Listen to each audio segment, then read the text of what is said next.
Okay, now a lesson here. I want you to reflect over this. The Muslim community, a minority, living in Mecca 1400 years ago amongst non-Muslims. What was their da'wah like? What did they used to speak about in their conversations with non-Muslims, friends, family, colleagues? How did they present Islam? What was their narrative? We can understand what their narrative was by looking at the response of those people.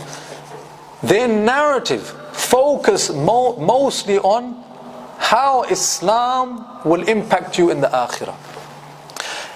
Akhirah-centric da'wah. Their main narrative, what they would speak about most often, is about not this dunya, but about the Akhirah. By the way, there is something called the hereafter. And there are only two places human beings will go. Either they will go to paradise or they will go to hell. Paradise, a place of eternal bliss, wonderment. Anything you can imagine, it will be there and even beyond your imagination. People who reject Allah and His Prophet, they will go to the hellfire. Do you know about hellfire? Terrible place. People will be burnt in the hellfire. Agony. No one there to help you. No one there to intercede for you. Keep on going on about it. This is what was the focus of the da'wah of the Anbiya. All of the prophets did da'wah like this. Now I'll ask you a question. Look at how da'wah has changed in our times. Da'wah in our times has shifted drastically, going further and further away from the way of the prophets. The prophets would come and they would say, اعبدوا الله ما لكم من دونه ما لكم إله غيري. There is no Lord other than Him. Worship Him. Worship Him. فاستغفروه. Ask forgiveness from Him. فَتُوبُوا إِلَيْهِ. Turn back to Him. All of this is talking about the Akhirah. Save yourselves from the fire, Jahannam. The Prophet ﷺ would come to his people and he would say to the Quraysh, أَنذَرْتُكُمُ النَّارِ. I warn you about the fire. He would say لَا إِلَهَ إِلَّا اللَّهِ فَتُفْلِحُوا. You will be successful. Speaking about the hereafter. But look at our times now. Have a listen to the lectures now. When you go to the conferences, the lectures, the talks, not all of them, but many of them. If you listen carefully, what you can actually hear is someone telling you how Islam is good for your health and well-being. Good for your health and your well-being. I'll give you examples. With the rise of the far right and Islamophobia, Muslims now are coming together to speak about how do we tackle this? How do we turn back this? How do we change public opinion? One line of argument is that, look, people out there, generally they're good people, we have behaved poorly. We have not behaved well with others. The way we treat our colleagues, the way we go around conducting ourselves. Look how many Muslims are on the benefit. Look how many Muslims commit crimes. How much of a percentage Muslims make up in the prisons. We have done ourselves wrong. If we behave well, have good character with our people, they will change the way they think about us. We need to have good character. We need to change the way we behave. We need to be upright citizens. But there's a difference. There's a difference between someone who says you need to have good character so that the people will respect you, and the one who says you need to have good character because Allah commands it from you. There's a difference, isn't there? One is saying have the character like the character of the Prophet ﷺ, so the people will respect you, love you, they will not abuse you. And the other one is saying it is true, if we behave well, people will look at us differently. But why should we behave well? We should behave well because Allah commanded us to. Allah told us, لَقَدْ كَانَ لَكُمْ فِي رَسُولِ اللَّهِ أُسْوَةٌ حَسَنَةٌ. In the conduct of the messenger, you have a beautiful example. Follow it. Allah commanded us to have good character. When people speak, for example, about Islamic finance, they say that had the states adopted the Islamic model of finance, they would not be suffering the recessions that they continue to suffer.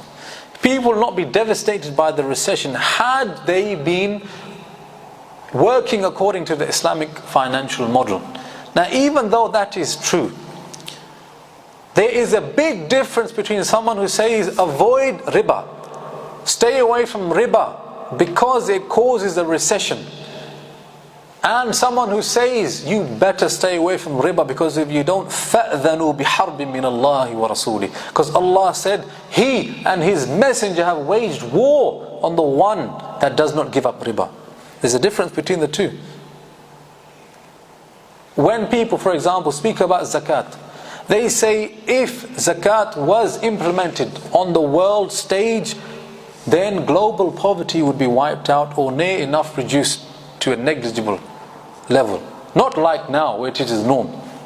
Even though that is true, there is a big difference between someone saying we need people to give zakat to wipe out poverty, and someone saying we need to give zakat because of one of our pillars of our religion. There's a difference between the two. The first narrative focuses on the dunya. What can Islam do for me in my world, in my life? How can Islam take care of me and my needs and the needs of my community?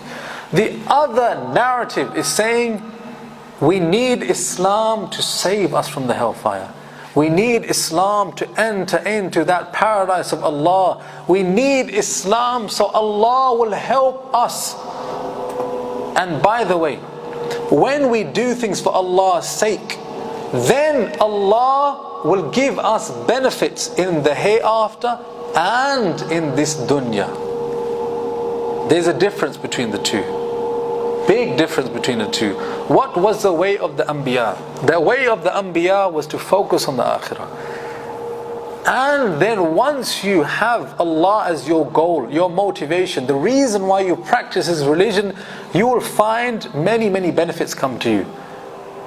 Many worldly benefits come to you. Okay? So that is just one point we wanted to mention. And you see for yourself, brothers, am I making a big deal out of nothing, or is this really true? And when you hear some of the lectures nowadays, they speak about Islam. For example, someone is speaking about Salah, the benefits of Salah. Okay, we think maybe he's going to speak about the rewards person is going to get, what Allah is in store for the one who makes wudu properly. No, he's speaking about how Salah, with its bowing and its prostration, is so good for the vertebrates in the back. And even though that is true, ya akhi, this benefit compared to the benefit of the akhirah is negligible. And you want people to become Muslims so they can adopt this form of exercise, wal-iyadu billah. And think about what you're saying. This is a worldly perspective on religion. We became Muslim to save ourselves from the fire. We want people to become Muslim to save themselves from the fire. Not so they can live happy lives and have, finance and have, social order. All of these things, we do want them, but we know that they only come about when you practice Allah's religion for His sake. Once you get rid of this motivation and you focus on the worldly, you become just worldly people, using your religion to benefit you in your life. This is very far from the way of the Prophet ﷺ and all of the Anbiya of the past. Okay.